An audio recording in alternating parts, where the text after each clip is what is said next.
Good morning student. Capital budgeting part में 4 में आज हम उसके मेथड्स या उसकी टेक्निक्स के बारे में स्टडी करेंगे।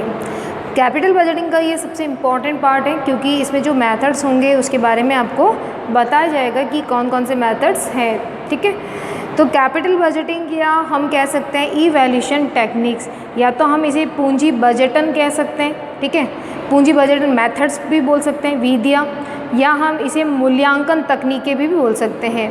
एग्जाम में आपको क्वेश्चन आ सकता है explain the capital budgeting methods आ सकता है, आपको एक्सप्लेन करना है, या फिर एग्जाम में आ सकता है कि explain the capital budgeting evaluation techniques, यानी आपको मूल्यांकन तकनीकों के बारे में बताना है। कैपिटल बजटिंग टेक्निक्स या मेथड्स को हमने 2 पार्ट्स में डिवाइड किया है। फर्स्ट है ट्रेडिशनल टेक्निक्स, या इसे नॉन डिस्काउंटेड टेक्निक्स भी बोलते हैं, यानी परंपरागत तकनीकें या फिर गैर बट्टा तकनीकें। ध्यान रखिएगा, दोनों में से कोई भी नाम आ सकता है। टेक्निक्स कौन सी है? ट्रेडिशनल, परंपरागत। दूसरा इसका नाम क्या है? नॉन डिस्काउंटेड, यानी गैर बट्टा। दूसरा पार्ट है ये, तो इसका फर्स्ट पार्ट है कैपिटल बजटिंग का। सेकंड पार्ट कौन सा हो जाएगा? मॉडर्न टेक्निक्स, या फिर हम इसे कहेंगे डिस्काउंटेड मेथड्स या डिस्काउंटेड टेक्निक्स, आधुनिक तकनीकें तथा बट्टा तकनीकें। Capital budgeting method is divide in 2 part. First is traditional techniques या non discounted methods. The other types कौन सा हो गया? मॉडर्न टेक्निक्स यानी आधुनिक तकनीकें, या फिर इसे क्या बोल सकते हैं? डिस्काउंटेड मेथड्स, बट्टा दर। सिंपल सा नाम से क्लियर हो गया कि नॉन डिस्काउंटेड का मतलब होता है कि इसमें हम जितने भी मेथड्स है ट्रेडिशनल वाले मेथड्स में, उस मेथड्स में हम डिस्काउंट रेट का यूज़ नहीं करेंगे, इसीलिए इसे गैर बट्टा दर कहा जाता है। मॉडर्न टेक्निक्स को डिस्काउंट मेथड या डिस्काउंट रेट मेथड इसलिए बोला जाता है क्योंकि इसमें हम डिस्काउंट रेट का यूज़ करेंगे, राइट। तो इसके नाम, इसके फंक्शन के अकॉर्डिंग ही इनके नाम हैं। चलिए डिस्कस करते हैं। ट्रेडिशनल जो टेक्निक्स हैं उसे हमने 5 पार्ट में डिवाइड किया है। फर्स्ट है पे बैक पीरियड टेक्निक्स, यानी पुनः भुगतान अवधि। ये सबसे इम्पॉर्टेंट मेथड है, मोस्ट ऑफ आपका क्वेश्चन यहीं से बनता है। ठीक है, पे बैक पीरियड टेक्निक्स यानी पुनः भुगतान अवधि। सेकेंड मेथड है द बेल आउट पे बैक पीरियड, यानी बेल आउट पुनः भुगतान अवधि। इसका बेल आउट पे बैक पीरियड का इसका सिर्फ एक थोड़ा सा इंट्रोडक्शन और एक एग्जाम्पल है।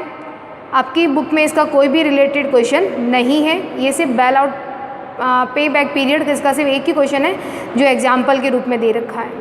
थर्ड है पे बैक रेसिप्रोकल का पुनः भुगतान अवधि व्युत्क्रमों में, यानी ये जो मेथड्स हैं इस मेथड का कम यूज़ आता है, मोस्टली ये एग्जाम में नहीं बनता है क्वेश्चन आपके। ठीक है, 2 मार्क्स में ये क्वेश्चन आ सकता है। फोर्थ है आपका पोस्ट पे बैक प्रॉफिटेबिलिटी, यानी पुनः भुगतान अवधि के पश्चात लाभदायकता। क्या है? पोस्ट पे बैक प्रॉफिटेबिलिटी, यानी पुनः भुगतान अवधि के पश्चात लाभदायकता, जो बैक टाइम पीरियड हो गया उसके बाद लाभ कितना होता है। और लास्ट है हमारा ARR, जिसे शॉर्ट फॉर्म में क्या कहते हैं?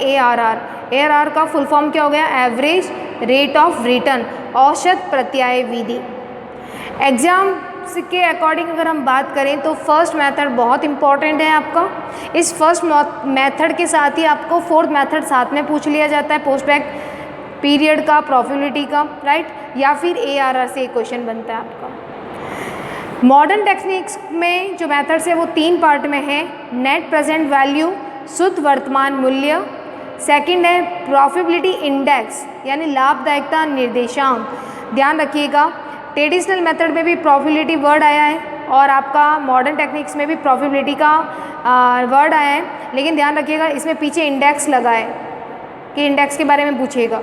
और यहाँ पोस्ट बैक प्रॉफिटेबिलिटी दे रखा है, यानी ये ट्रेडिशनल का मेथड का पार्ट होगा। मॉडर्न टेक्निक्स में IRR यानी इंटरनल रेट ऑफ रिटर्न, आंतरिक प्रत्याय दर, ये मेथड भी इम्पॉर्टेंट है। इसके तीनों मेथड बहुत इंपॉर्टेंट है मॉडर्न टेक्निक्स के। और ट्रेडिशनल मेथड की बात करें तो फर्स्ट और फिफ्थ बहुत इंपॉर्टेंट है, पे बैक पीरियड टेक्निक्स और ARR का, राइट। तो टोटल आप बात कर लीजिए, टोटल हमें 8 मेथड को देखना है। 5 मेथड हमारे ट्रेडिशनल के हैं और 3 मेथड हमारे किसके हैं? मॉडर्न टेक्निक्स के।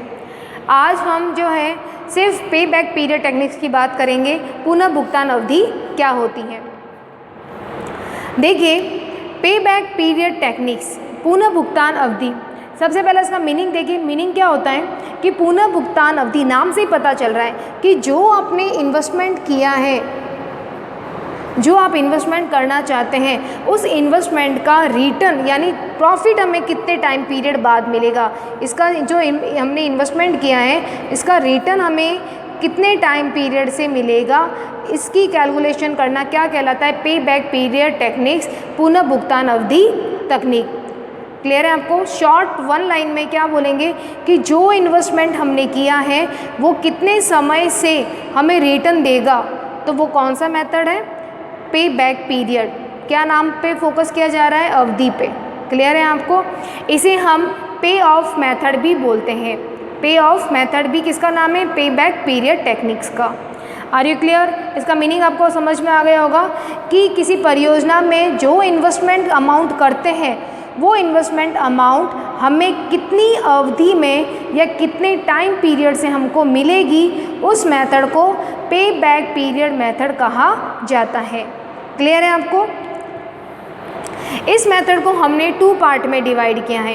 पे back period in case of even annual cash inflow, और सेकंड कौन सा है कि पे back period in case of uneven cash inflow, यानी कि एक समान जब प्रति वर्ष हमें एक जैसा रिटर्न मिले तब एक मेथड फॉलो किया जाएगा, जब प्रति वर्ष हमें अलग अलग कैश इनफ्लो मिले तब दूसरा मेथड फॉलो किया जाएगा। क्लियर है? पे बैक पीरियड टेक्निक्स को हमने 2 पार्ट्स में डिवाइड किया है। फर्स्ट है पे back period in cash even cash inflow. Second कौन सा हो गया? सेकंड हो गया हमारा कैश पे back period in case of uneven cash inflow, यानी कि एक समान जब हमें कैश इनफ्लो नहीं मिलता है। अब क्वेश्चन ये आता है कि आपको पता चल गया कि इसमें एक वर्ड आ रहा है कैश इनफ्लो का, यानी कि हमारा नगद अंतर प्रवाह कितना है। तो आप जानते हैं कैश इनफ्लो किसे कहते हैं कि जब भी कोई हम इन्वेस्टमेंट करते हैं, जब भी हमने इन्वेस्टमेंट किया, उसका प्रति वर्ष जो रिटर्न हमको मिलता है एवरी ईयर, उसे या जो हमको सेविंग प्राप्त होती है, उसे क्या कहेंगे हम? उसे कैश इनफ्लो कह सकते हैं, कैश अर्निंग कह सकते हैं, और कैश सेविंग कह सकते हैं। यानी कैश इनफ्लो किसे कहेंगे कि जो हमने इन्वेस्टमेंट किया है, जो हमने विनियोग किया है, वो पर ईयर हमें कितना रिटर्न मिलता है, उसे कैश इनफ्लो, उसे कैश अर्निंग, उसे कैश सेविंग के नाम से जाना जाएगा। Are you clear? फर्स्ट जो है उसके लिए हमने एक फॉर्मूला यूज़ किया है, P = C/R। P = C/R। P का मतलब हो गया पे बैक पीरियड। P किससे डिनोट हो रहा है? पे बैक पीरियड। C किससे डिनोट हो रहा है? इनिशियल इन्वेस्टमेंट, यानी प्रारंभिक विनियोग। आप प्रारंभ में कितना विनियोग कर रहे हैं, या मैं विनियोग ना लिखकर C का मतलब हो गया आपकी कॉस्ट कितनी लग रही है। Are you clear? C का मतलब क्या होगा? इनिशियल इन्वेस्टमेंट यानी कॉस्ट, पैसा कितना लगा रहे हो आप बिजनेस में। R का मतलब होता है रिटर्न, कितना पैसा वापस आपको रिटर्न मिलेगा। ध्यान रखिएगा, सबसे स्पेशल इसमें एक बात रखनी है, uniform annual net return before depreciation, ये वर्ड याद रखना है, before depreciation, but after tax और net annual cash inflow. It means इसमें टैक्स तो रिड्यूस होगा, जो रिटर्न आपको मिल रहा है इसमें कैश क्या होगा? माइनस होगा, लेकिन डेप्रिसिएशन ऐड होगा। ध्यान रखिएगा, बिफोर डेप्रिसिएशन किया है, यानी कि हम क्या करेंगे कि एक बार डेप्रिसिएशन को लेस करने के बाद उसे वापस डेप्रिसिएशन को ऐड कर लेंगे। क्यों? क्योंकि हमें कौन सा यूज़ करना है? After tax but before depreciation, जिसे हम कहते हैं net annual cash inflow. Formula क्या है पे बैक पीरियड का? फर्स्ट मेथड था पे back period in case of even annual cash inflow, जब एक समान प्रतिवर्ष आपको अमाउंट पैसा मिलता है, यानी आपको हर साल 10-10 हज़ार का अमाउंट मिलता है, तो आप कौन सा मेथड यूज़ करेंगे? First method.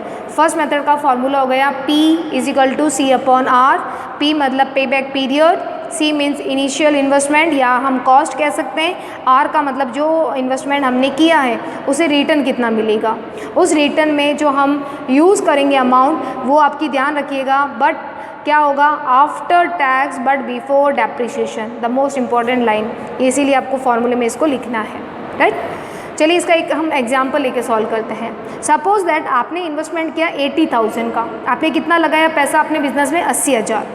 आपको नेट एनुअल इनकम मिल रहा है, यहाँ पे मैंने नीचे लिख दिया before depreciation but after tax, मतलब मेरी जो ये 20,000 की अमाउंट है ना, ये बिल्कुल एनुअल नेट एनुअल इनकम दे रखी है, तो मुझे इसमें से ना लेस करना, कुछ ऐड करना है, डायरेक्ट मैं 20,000 यूज़ कर रही हूँ। अगर बाई चांस इसमें दे रखा होता कि आपके बिफोर टैक्स और बिफोर डेप्रिसिएशन, तो ध्यान रखिएगा हम डेप्रिसिएशन को ऐड करते फिर वापस डेप्रिसिएशन को पहले लेस करते फिर वापस ऐड करते। क्लियर है?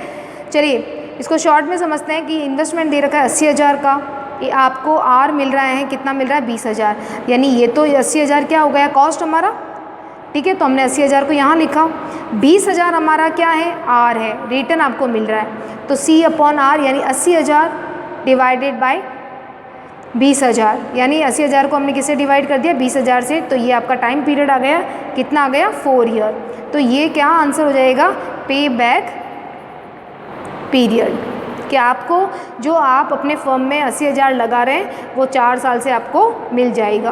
क्लियर है आपको फर्स्ट मेथड। सेकंड मेथड थोड़ा डिफरेंट है, देखिए क्या है, अनइवन कैश इन फ्लो, जब आपको प्रति वर्ष एक समान राशि नहीं मिले, अलग अलग राशि मिले, आपका कैश इन फ्लो क्या हो, अलग अलग हो।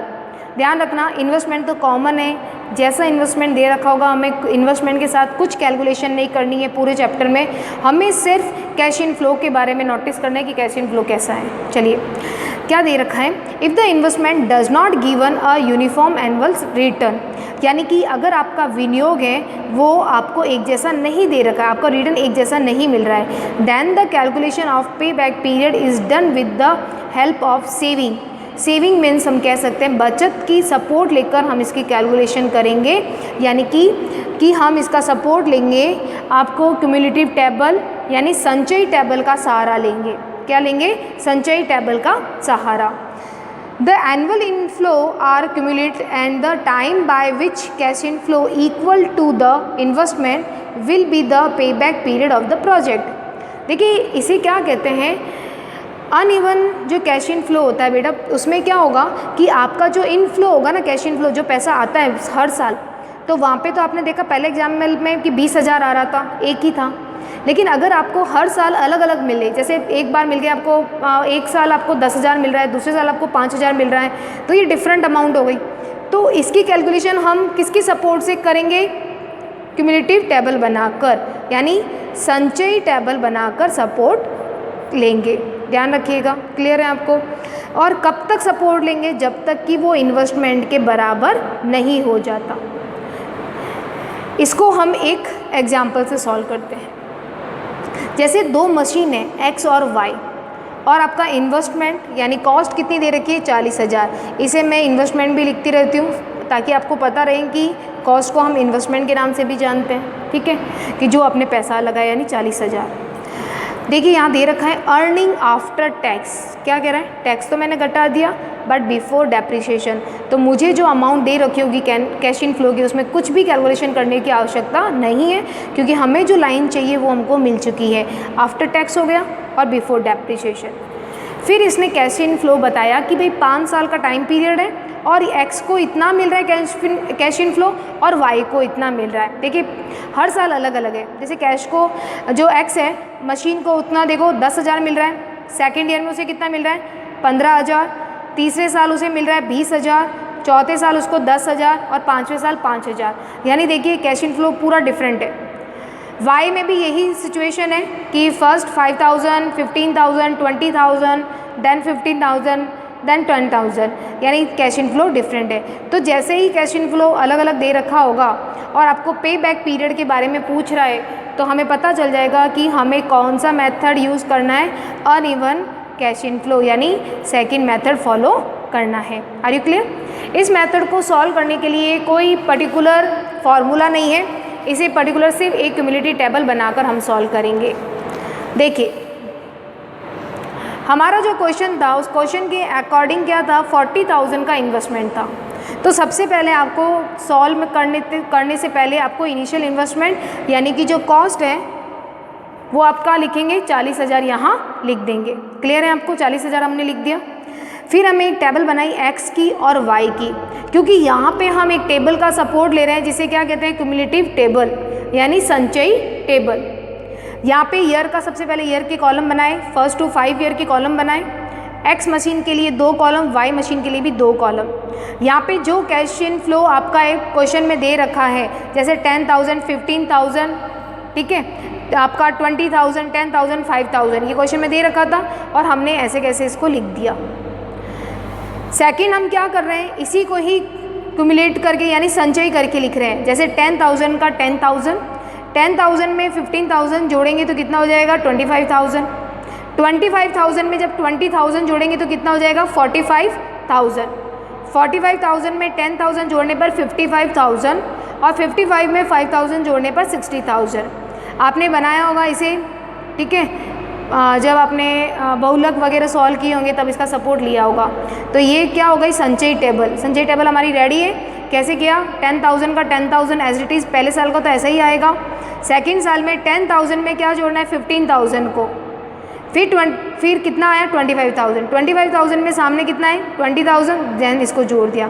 45 में 10,000 को जोड़ना है 55,000 और 55,000 में 5,000 जोड़ेंगे तो कितना आ जाएगा 60,000। सेम वाई का भी आपको ऐसे ही बनाना है। जो क्वेश्चन में आपको दे रखा होगा कैश इन फ्लो वो तो डायरेक्ट यहाँ लिखना है, फिर उसको आपको CF बनाना है, क्यूमुलेटिव टेबल बनाना है, इसको ऐड करते हुए। जैसे फर्स्ट का 5,000 यहाँ लिखा, सेकेंड 15,000 में हमने 5,000 को जोड़ा 20 में फिर 20 को जोड़ा यहाँ 40, फिर 40 में 15 को जोड़ा 55, 55 में फिर 10,000 को जोड़ा 65,000। क्लियर है? ये हमने ये टेबल तैयार कर ली। अब हमें क्या करना है, जब टेबल बना ली तब आपको देखना है कि आपका जो इन्वेस्टमेंट है 40,000 का, क्या टेबल में, कौन सी टेबल में, आपको क्यूमुलेटिव टेबल संचयी टेबल में देखना है कि 40,000 वाई वाले में भी मिल रहा है और एक्स वाले में भी है या नहीं। तो हमने सीधा देखा कि 40,000 की अमाउंट मुझे वाई के क्यूमुलेटिव टेबल यानी संचयी टेबल में दिख रही है। कहाँ है 40,000 हमारा, यहाँ। 40,000 कौन से ईयर के सामने, 3rd ईयर के सामने। तो हमारा पे बैक पीरियड वाई का तो निकल चुका है कि पे back period of machine Y का कितना है 3 ईयर। कहाँ से आया ये 3 ईयर, जहाँ पे 40,000 इन्वेस्टमेंट के बराबर आपका क्यूमुलेटिव टेबल हो रही है, संचयी टेबल हो रही है, वो आपका क्या हो जाएगा, उसके सामने वाला ईयर आपका पे बैक पीरियड होगा। पे बैक पीरियड कौन सा होगा, जहाँ आपका इन्वेस्टमेंट बराबर हो जाता है, यानी 40,000 का 40,000 पूरा मिल रहा है। क्लियर है आपको? वाई का तो मिल चुका है, लेकिन जैसे हमने एक्स की तरफ देखा तो एक्स की इस संचयी टेबल में मुझे 40,000 कहीं नहीं मिला। या तो क्या मिल रहा है 10,000 मिल रहा है, फिर 25, फिर 45, 55, फिर 60 मिल रहा है, 40 कहीं नहीं मिल रहा है एग्जैक्ट। तो हम उसके लिए एक फार्मूला यूज़ करेंगे। अब हमने देखा कि जो 40,000 है वो कहाँ, किसके बीच में, 25,000 के बीच में और 45,000 यानी 45,000 के बीच में हमारा 40,000 है। यानी हम कह सकते हैं कि यहाँ पे क्या होगा, देखिए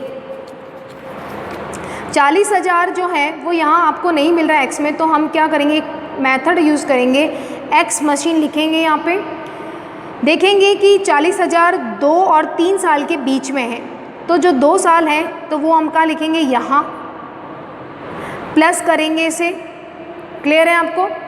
देखेंगे कि जो 40,000 है वो 25 और 40 के बीच में है, तो हमें ईयर कौन सा लेना है, जो आपके 25,000 वाला ईयर है वो आपको यहाँ लिखना है 2 ईयर। क्लियर है आपको? कौन सा लिखना है 2। कहाँ से आया ये 2, क्योंकि 2 और 3 के बीच में यानी 2 साल और कुछ महीनों के बीच में आपका 40,000 है। क्लियर है? तो हमें इसकी कैलकुलेशन करनी होगी, तो हमने यहाँ लिखा 2 ईयर्स। प्लस करेंगे 40,000 आपका होता है सी, यानी कौन सा हो गया, इन्वेस्टमेंट, 40,000 लिखना है यहाँ पे। माइनस करेंगे कि 40,000 से जो कम अमाउंट है कहाँ देखेंगे, आपकी संचयी टेबल में, तो 25,000 कहाँ है ये, तो 25,000 यहाँ आ जाएगा आपका। फिर हम देखेंगे कि अपॉन 20,000 यानी कि जो ज़्यादा वाली अमाउंट है 45,000 उसके सामने कितना कैश इन फ्लो आया 20,000, तो वो लिखेंगे। एक बार वापस सुन लीजिए, 2 ईयर्स कहाँ से आया कि जहाँ आपका 2 और 3 के बीच में आपका इन्वेस्टमेंट होगा 40,000 का, तो हमने 2 ईयर्स लिख दिया। 2 ईयर्स कुछ महीने ही होगा आपका, ये टाइम पीरियड है आपका ईयर का।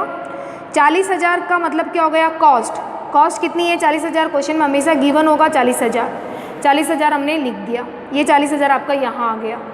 माइनस करेंगे ये जो अमाउंट होती है, ये हमेशा ये अमाउंट कौन सी लेनी है, जो आपकी क्यूमुलेटिव टेबल संचयी टेबल में दे रखी होगी। कौन सी अमाउंट यूज़ करेंगे, जो ईयर आप यूज़ करोगे ना 2 साल वाला, उसके सामने वाली जो आपकी क्यूमुलेटिव टेबल है 25,000, वो आपको लिखना है यहाँ पे। क्लियर है, जो कम अमाउंट है, ठीक है।